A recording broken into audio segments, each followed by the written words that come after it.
والله الاتحاد الافريقي اتحاد ضعيف بصراحه، فريق ينسحب وعقب يرجع.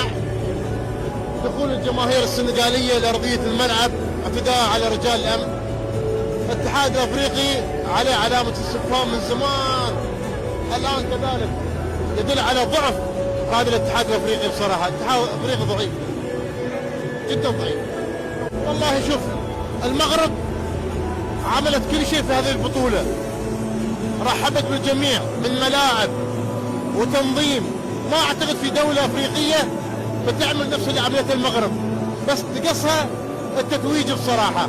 الاتحاد الافريقي اتحاد ضعيف جدا، والله ضعيف جدا. ارد لك من الاعماق، الجمهور المغربي كان يستحق الفوز، كان يستحق البطوله.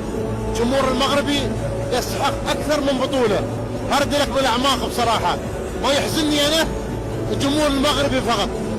اللعيبه ممكن يبون انجازات مع انديتهم، ما في مشكله، اما هذا الجمهور لا والله يستحق البطوله. ارد لك.